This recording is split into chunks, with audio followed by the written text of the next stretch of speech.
अस्सलाम वालेकुम दोस्तों। अज मैं तुहानू ऐसे बूटे को नज़र लैके आया जिहड़ा अक्सर तुसी बागात दे विच पार्कां दे विच वेख्या होना है। इनू सजावट वास्ते खूबसूरती वास्ते लगाया जाता है, लेकिन ये बहुत ही प्यारा और खूबसूरत बूटा है और ये इतने फवायद ने कि तुसी सोच भी नहीं सकते। यह बूटे दे फुल जिहड़े आ वो ज़्यादा मशहूर ने। इस बूटे का नाम हैगा गुले गुरहल। गुड़हल बूटे का नाम है और ये फुलों गुले गुरहल कहते हैं। तो इस वास्ते लैके आया कि तुहानू पूरी तरह इसकी जानकारी हासिल हो सके। यदी निशानी है कि यदा फुल बिल्कुल अगे खिलिया होंदा है और ये अगे जरदाने जिहड़े आ वो आए होंदे ने। जरदाने यह जरदाने जिहड़े आ इहदी निशानी है। ये सब तो बेहतरीन और कारआमद चीज़ है तिब्बी लिहाज ना। यह पूरा फुल जिहड़ा है कारआमद है। इनू इहदा कहवा बना के इस्तेमाल किया जाता है। इनू हिबिस्कस आंदे ने। हिबिस्कस टी आम तुसी बाहर बाजार तो तुसी लैनी होवे ते टी बैग और खुश्क खुश्क इहदे फुल मिल जाते हैं जिहड़े कहवे वास्ते इस्तेमाल होते हैं। इहदे टी बैग भी मिल जाते और इहदा मिल जाता दूसरा एक्सट्रैक्ट भी मिल जाता है इस्तेमाल करने वास्ते। ये मैं तुहानू दसांगा कि इहदे की फायदे ने। सब तो बेहतरीन फायदा है कि ब्लड प्रैशर नू कंट्रोल रखता है। ब्लड प्रैशर हाई नहीं होने दिंदा। सिस्टोलिक और डायस्टोलिक जिहड़ा ब्लड प्रैशर बंदे दा होंदा है, दोनों ब्लड प्रैशर थल्ले वाला उतला दोवें ही कंट्रोल रखता है। इस तो अलावा इसका बेहतरीन जिहड़ा फायदा है कि जिगर नू साफ करता है। एंटी ऑक्सीडेंट अज्जा इहदे च हुंदे ने।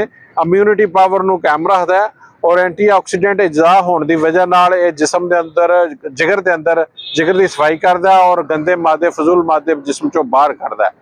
इस तो अलावा ये जिसम के जोड़े बखारात दिमाग में जाते हैं उन्होंने वास्ते बेहतरीन है। दिमाग के जोड़े बखारात ने उन्होंने कंट्रोल करता है, जिसकी वजह ना जिस बंद जो बखारा चढ़ते हैं नींद नहीं आती, एग्जाइटी हो जाती है और सांस तंग होंदा है, नींद नहीं, बंदा यकदम खाब दे विच डर भी जाता है, सुता सुता खड़ा हो जाता, यकदम बैठ जाता उठ के। वो वास्ते बेहतरीन है। यदा कावा सुबह शाम एक कप अगर इसका कावा पीता जाए और कोलेस्ट्रोल लैवल भी रखता है। HDL और LDL दो लैवल होंगे ने कोलेस्ट्रोल के। कोलेस्ट्रोल लैवल जोड़ा ना वो कंट्रोल करता है। कोलेस्ट्रोल लैवल जो अच्छा कोलेस्ट्रोल है उन्होंने बेहतर करता है और बुरा कोलेस्ट्रोल जो LDL है उन्होंने घटाता है, चर्बी जमन नहीं देता। और यदा दूसरा बेहतरीन जोड़ा हल है कि जिसम के अंदर जी हिद्दत है, गर्मी की हिद्दत है उन्होंने कंट्रोल रखता है। एक्सट्रा गर्मी जी जिसम के अंदर आती है उन्होंने कंट्रोल रखता है। उस तो अलावा ये मुफर्रिक कलब है। मुफर्रिक कलब इस वजह तो मुफर्रिक कलब है कि खून को साफ रखता है, ब्लड प्रैशर को ठीक रखता है, कोलेस्ट्रोल नहीं बढ़न देता, दिमाग वाल बखारात जिहड़े जाते वो नहीं बढ़न देता। और इस वजह तो इनू दिल का बेहतरीन साथी करार दिता गया। दिल के मामलात वास्ते बेहतरीन है और जिसम के अंदर जी गर्मी पैंदी है और खून के अंदर जी हरारत पैदा हो जाती है, जोशे खून जिन्होंने कहा जाता है, वो वास्ते बेहतरीन है।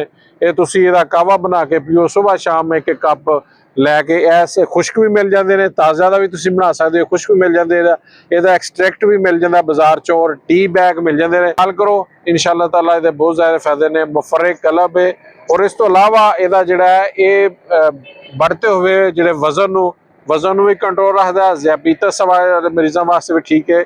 औरतों वास्ते भी बेहतरीन है। ऐसी औरतें जिन्होंने माहवारी के दौरान दर्द होंदा है और माहवारी जी वो बेकायदगी मैं बाकायदा बनाता है, रेगूलर करता है मैंसस में औरतों के।